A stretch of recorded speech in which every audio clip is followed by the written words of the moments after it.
Hello everybody, j'espère que vous allez bien. Aujourd'hui, je me suis lancé un défi, c'est de vous expliquer comment fonctionnent tous les temps anglais, ou presque, en moins de 15 minutes. Let's go! C'est parti, on va commencer bizarrement avec le futur.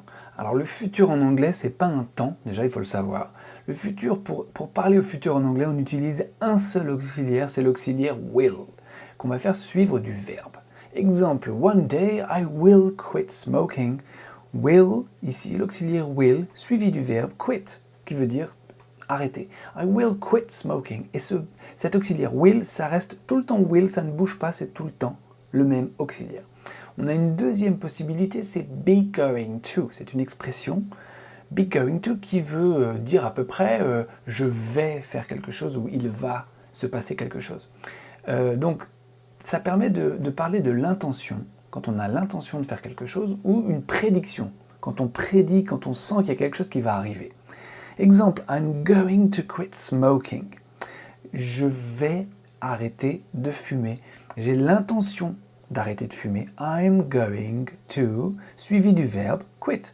I'm going to quit smoking. Si vous regardez par la fenêtre et qu'il fait des gros nuages gris, vous allez probablement dire « Ooh, it's going to rain ». Vous faites donc la prédiction qu'il va pleuvoir. « It's going to rain ». Il va pleuvoir. Maintenant, on va s'intéresser au présent. Le présent que vous connaissez tous, c'est ce qu'on appelle le présent simple. Alors le présent simple, comme son nom l'indique, il est simple. On va utiliser un sujet suivi d'un verbe. Exemple, every Sunday he plays tennis. Tous les dimanches, il joue au tennis. Alors, premier truc qu'on observe, c'est qu'ici, il y a un S. On rajoute un S au verbe tout le temps à la troisième personne du singulier et uniquement à la troisième personne du singulier quand on dit il ou elle. He plays tennis. À la forme négative, on observe he doesn't play tennis. Ici, le S du verbe a été décalé sur l'auxiliaire don't qui devient doesn't. He doesn't play tennis. Si on avait eu you ici, on aurait dit simplement you don't play tennis. Mais comme on a he, on va devoir mettre un S. He doesn't play. Mais du coup, on ne le rajoute pas ici. On le met sur l'auxiliaire doesn't, mais on ne le remet pas derrière. Et pour les questions, c'est pareil. Si on avait eu you, on aurait dit do you play tennis. Ça, c'est facile. À la troisième personne, le do se transforme en does. Mais du coup, on ne remet pas le S à play. Does he play tennis? Alors, à quoi sert le présent simple? Il sert à parler d'une habitude. D'une habitude. Quand on dit every Sunday, tous les dimanches, il joue au tennis, c'est bien son habitude. C'est une vérité générale ou ce qu'on appelle aussi une caractéristique. Alors la caractéristique, c'est quelque chose qui revient tout le temps.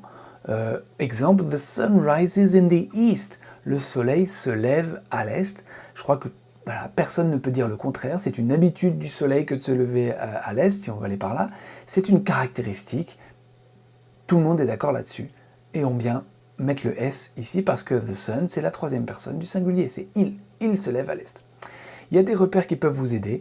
Every, donc toutes les expressions avec every day, tous les jours, every week, toutes les semaines, every year, tous les ans. Always, qui veut dire toujours, sometimes, parfois, usually, qui veut dire d'habitude. Donc tout ça, c'est des repères. Ce sont des mots qui vous obligent, ça déclenche le présent simple.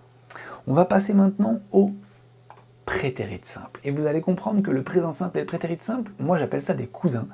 Ils sont vraiment très proches.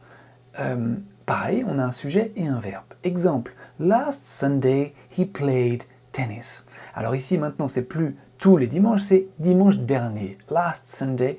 Et on observe que play, on a rajouté, au lieu de rajouter un S, on a rajouté ED. Parce que ED, c'est la terminaison du prétérit du passé. Mais c'est uniquement parce que play, c'est un verbe régulier. Et comme il est régulier, on met ED. Regardez la suite. And he lost the game. Et il a perdu le match. On n'aurait pas pu dire lose avec ED. Pourquoi? Parce que lose, c'est pas un verbe régulier, c'est un verbe irrégulier. Et comme il est irrégulier, il change. Et il devient lost.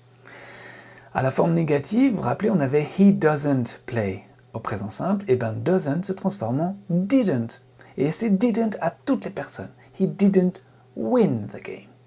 C'est did qui porte la marque du passé et donc au derrière on va mettre le verbe normal, le verbe à l'infinitif comme tout à l'heure on mettait play sans rien. Does se transforme en did, ça devient did he play tennis?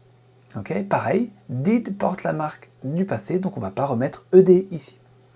Alors le prétérit simple, il permet de parler d'une action qui est passée, qui est terminée. C'est un passé qui est proche ou lointain, peu importe. Que ça fasse 3 minutes ou que ça fasse 3 millions d'années, c'est la même chose, c'est du prétérit simple. Il y a aussi des repères qui peuvent vous aider, toutes les expressions avec last, last week, la semaine dernière, last month, le mois dernier, last year, l'année dernière, yesterday, hier, in 2010, en 2010, donc forcément c'est une date, donc ça nous projette en arrière, ago qui veut dire il y a. Alors, on en était au présent simple tout à l'heure, je vous ai dit que ça parlait d'une habitude. Et bien vous allez vous apercevoir qu'en anglais, il y a un deuxième présent qui s'appelle le présent be plus ing.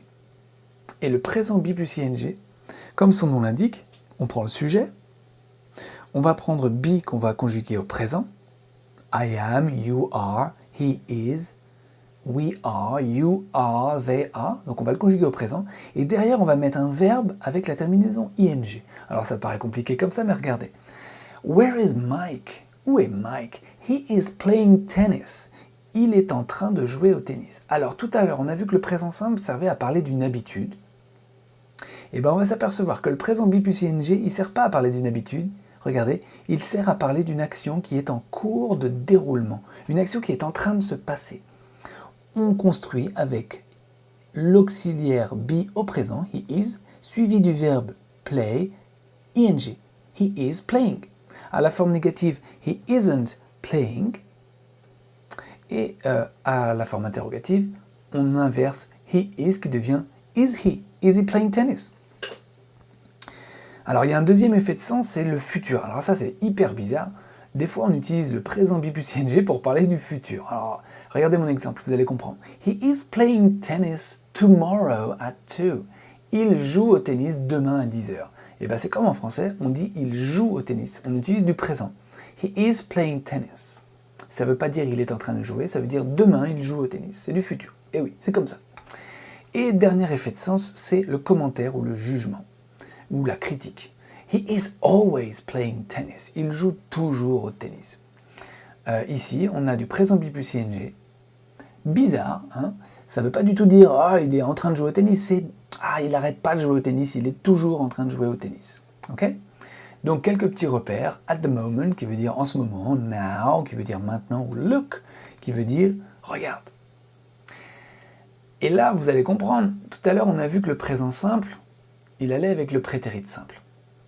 Et bien, le présent be plus ing, il a son cousin, lui aussi, qui s'appelle le présent be plus ing, il a aussi son cousin qui s'appelle le prétérit be plus ing. Et le prétérit be plus ing, c'est ni plus ni moins que son cousin, c'est-à-dire qu'on prend le sujet, on prend be, mais cette fois-ci, plutôt que de le mettre au présent, on va le mettre au passé. I was, you were, he was, we were, you were, they were. Et on va mettre le verbe en ing. D'accord? Alors regardez, last Sunday, donc on est bien dimanche dernier, he was playing tennis when it started to rain. He was playing tennis. Alors là, c'est très simple. Je vous ai dit tout à l'heure que le présent be plus ing, c'était une action qui était en train de se passer au présent. Et bien simplement, le prétérit be plus ing, c'est une action qui était en train de se passer, mais dans le passé. D'accord? C'est pas dans le présent, c'est dans le passé. Il était en train de jouer au tennis. Donc là, on est en train de raconter quelque chose de passé. Ça peut aussi parfois être deux actions simultanées dans le passé, c'est-à-dire deux actions qui se passent en même temps. Regardez, I was playing tennis, j'étais en train de jouer au tennis, while, pendant que, while you were watching a movie, pendant que toi, tu regardais un film. Je jouais au tennis et toi, tu regardais un film. Alors, vous vous demandez peut-être pourquoi est-ce qu'il reste ces deux cases, la bilan expérience. Alors, on va parler d'un temps qui n'existe pas en français. C'est pour ça que je l'ai mis à cet endroit-là de mon tableau. Ça s'appelle le present perfect. Le present perfect, c'est ni du présent ni du passé. C'est un peu entre les deux. C'est pour ça que je l'ai mis à côté. Alors, le present perfect, comment est-ce qu'il se construit? On prend son sujet. Cette fois-ci, on va prendre l'auxiliaire have.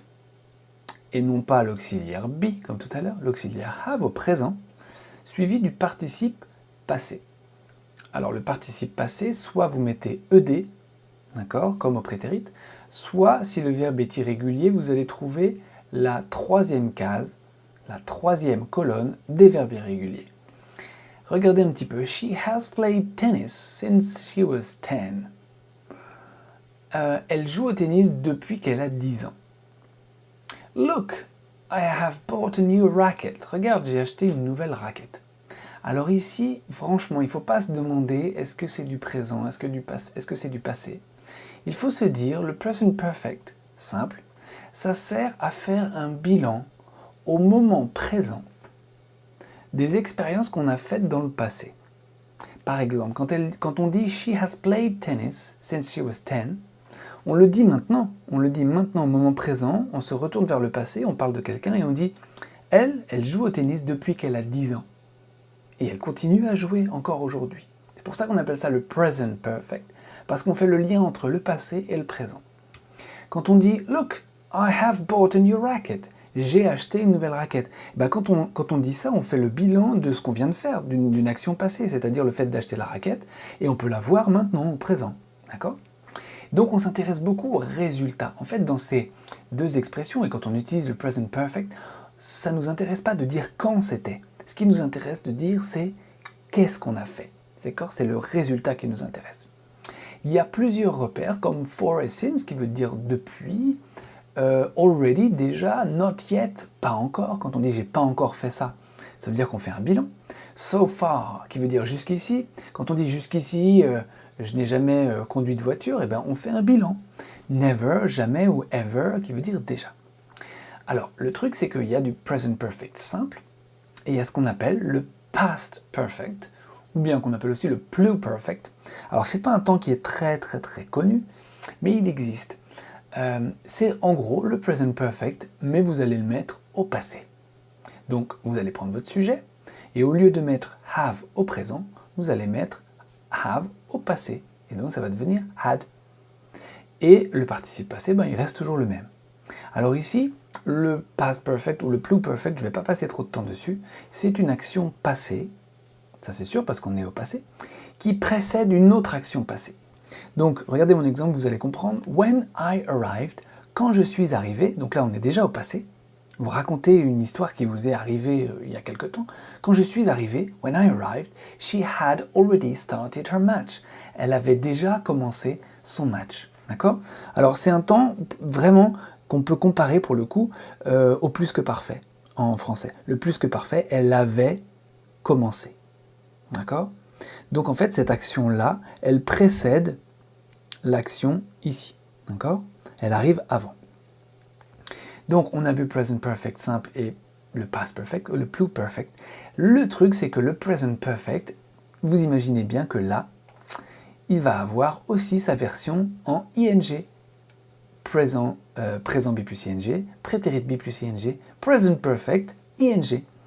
Ok ? Alors ici, le present perfect ing, on va prendre le sujet, on va prendre have been, d'accord ? Donc là, c'est have been, donc on a be au present perfect, have been, et on va mettre le verbe en ing. Regardez mon exemple, she has been playing tennis for 2 hours. Elle joue au tennis depuis 2 heures. I have been watching Roland Garros since 3 o'clock this afternoon. Je regarde Roland Garros depuis 3 heures cet après-midi. Vous avez observé, en français, on traduit vraiment par le présent. Ici, on fait un bilan, d'accord ? On fait le bilan d'une action, mais ici, on s'intéresse plus à la durée. Et c'est pour ça qu'on a mis ing. Vous vous rappelez tout à l'heure le ing là ? Ce ing du présent, c'était une action qui était en train de durer. Et bien ici, c'est pareil, c'est elle joue au tennis depuis 2 heures. Ce qui nous intéresse, c'est pas le fait qu'elle joue au tennis, c'est le fait que ça dure depuis 2 heures. She has been playing tennis for 2 hours. Et le résultat, c'est qu'elle doit être fatiguée ou ça se trouve, elle est encore en train de jouer, mais c'est une action dans la durée. I've been watching Roland Garros since 3 o'clock. Je regarde Roland Garros depuis 3 heures cet après-midi. On s'intéresse plus à la durée qu'au résultat. Voilà, je vous ai expliqué, j'espère, tous les temps en anglais en moins de 15 minutes. Si vous avez aimé, vous cliquez, vous likez et vous partagez. Bye bye everybody!